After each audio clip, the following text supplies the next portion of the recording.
Well, hello, my friend, and happy New Year. This is my first video for 2021, and I'm excited to welcome you here, to greet you back if you've been watching my videos, or to say hello if you are new here. I am Anne LaFollette, and I am a surface pattern designer and an online coach. And one of my goals this year is to actually make sure I have enough time to do my own artwork. And so what I thought I would do this year is in these videos, periodically, I will do demos for you of the work that I am creating so that you can follow along.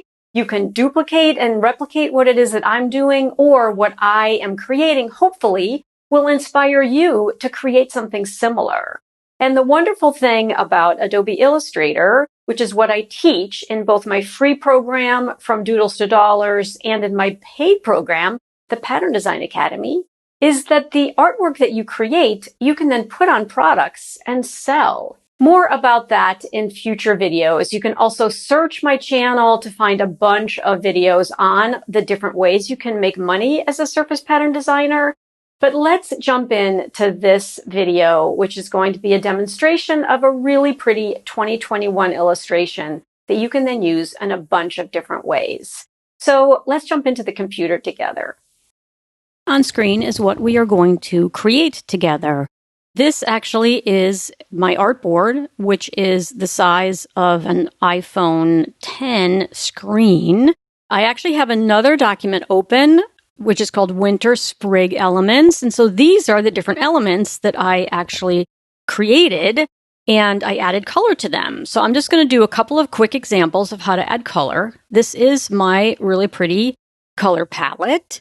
And if I want to have an element like this have all one color on it, all I need to do is select it.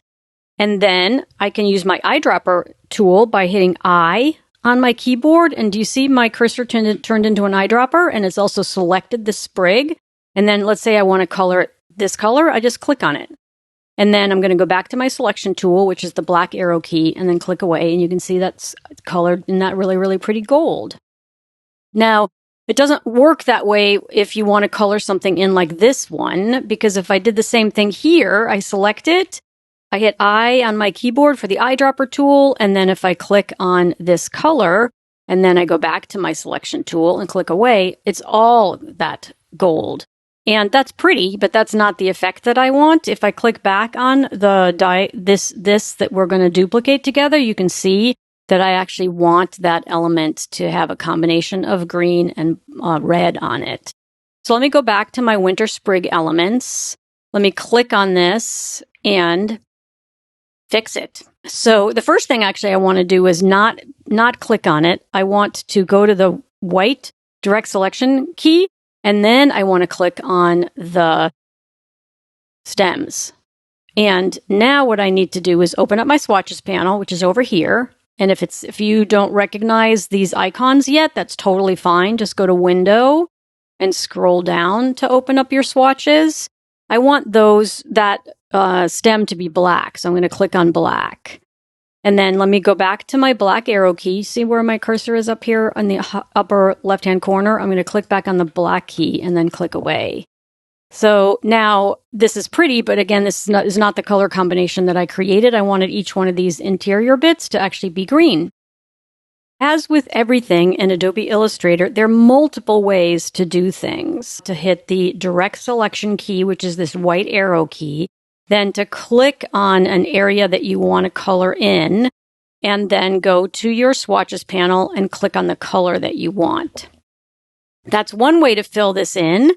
Now, another way to fill it in is go back to your regular black arrow key, the selection tool, and click on the element, and then double click to go into a layer group, and then select an area inside your drawing. And now you can see it's selected because it has this box around it. And now I can click on green and it'll color it. Let's come back now to the illustration and let's recreate this together. Step number one in the process is, first of all, let me just come back to this and zoom all the way out by doing Command 0 on my Mac. You do Control 0 on your PC. Now I needed to bring these elements into this other document. And so it's super, super easy to do that. And of course, there are multiple ways to do it. It's just click and drag over everything and then hover inside one of your elements and then just hover over the document name. And then bring your cursor in to the center now that it's opened the second document and see the green plus sign. And I'm just going to release. And then there are all of my motifs. And I can resize them all at once just by coming to a corner until I get the arrows that point in and out, hold shift and pull outwards. And then I can continue to do that and to resize them until I have them in the size that I want. How do we do the text? So step number 1 is click on T for the type tool, then click and drag a box really of any size on your artboard and release. And you'll see that it fills it in with text automatically, but it's teeny tiny. So I'm just going to type 21 that you can barely see.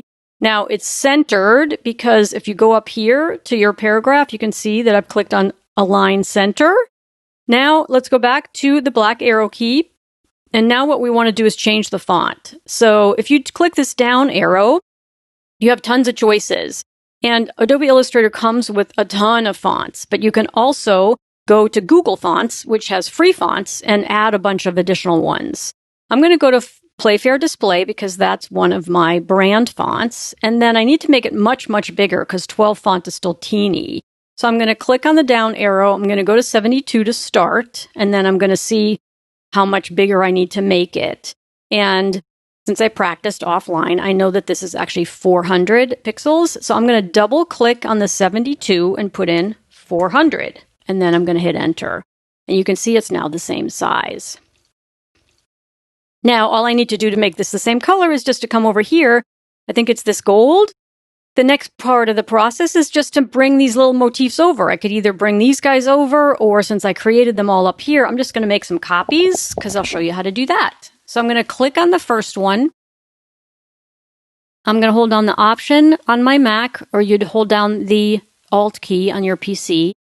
Do you notice that the arrows change to black and white arrows? And then click and drag this cute little motif and bring it over down into where we want to create it here on my artboard.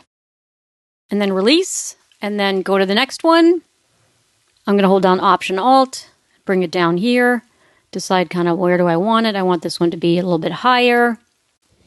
And I'm going to keep doing that until I have placed all my motifs on top of the numbers. When you use the Type tool, I can either have all of them in front, or I can have all of them in the back. Let me show you what I mean. Let's zoom way in so you can see what I'm doing. When you're using the Type tool, this 2021 is a total unit. So if I right-click on my mouse and I go to Arrange, Send to Back, it's going to actually move it all the way behind everything that I have here, including the background color. So I don't want to do that, so I'm going to go back by clicking Command Z or Command Z on your keyboard. Since I don't want to move it all the way into the back, what I'm going to do is I'm actually going to lock it by doing Command 2, which is a keyboard shortcut, or Control 2 if you're on a PC. I'm going to click and drag now over everything, which is going to select all of my motifs, and then I can right-click, Arrange, Bring to Front. And now if I click away, you see all of my motifs are actually above the numbers. But what if I want to have some in front and some in back? So the trick to that is let's unlock everything by going to Object, Unlock All. All I want to do is select my numbers. We're going to go to Type, and we're going to scroll down to something called Create Outlines. And do you notice what happened when I clicked on Create Outlines? It made this selection box much, much smaller around 2021. However, these are still grouped together. So what I need to do is ungroup them by right-clicking with my mouse, going to Ungroup. And now if I click away, I can click on the 0 by itself, the 2 by itself, etc. So I want this 2 to be in front of the motifs. So I've selected it, and now I just right-click, Arrange, Bring to Front. Just watch what happens. It came to the front. I actually like this sprig in the front, but I don't want this portion, this black portion, to be in the front of this number. And so what I'm actually going to do is I'm going to click the 0. I'm going to go to Arrange, Bring to Front first to bring it in front of everything. And then I'm going to click on the sprig and do the same thing to Arrange, Bring to Front so that these other guys are behind it, but the sprig is in front. I'm going to click on the 2, right click, Arrange, Bring to Front, because I think that this should be show more. And then I actually like the fact that this whole sprig is in front of the 1. I think that's kind of cool. So I'm going to leave that one looking like that. So this is our really pretty illustration. I'm going to go back all the way out by doing Command and the number 0. Now I could just leave this as is for my iPhone wallpaper, or I could click on it and maybe make a second copy. I can make a second copy of this whole thing by just holding down the Option key on my Mac or the Alt key on your PC. And if I don't want it to move around like this, if I want it to be totally in line with the one below, just add also your finger on the Shift key, and then that will keep it completely in line. And so then I could, for example, have this, which is kind of pretty. And I'm leaving a ton of space open here because if you look at your phone, the date is kind of small, but the time is huge. It's really big. It takes up almost the entire top third of your iPhone screen. And then at the bottom, there are also some icons down here that I don't want to cover up. So I'm going to leave it like this, and I'm just going to go to File, Export, Save for Web. I'm going to save it as a ping 24, but you could also save it as a JPEG, art optimized, and I want to just click save. I think it's version 7, and then I'm just going to click save, and I'm putting it on my desktop. And so now I can airdrop it to my phone and then save it as a wallpaper. So I hope that you enjoyed this little tutorial, and I've just got a few closing words. I hope you enjoyed that demo and that it inspires you to create something similar or sparks a new idea for you to create either an illustration for 2021. Maybe you want yours to include a quote, or maybe you want to turn it into a set of New Year's greeting cards.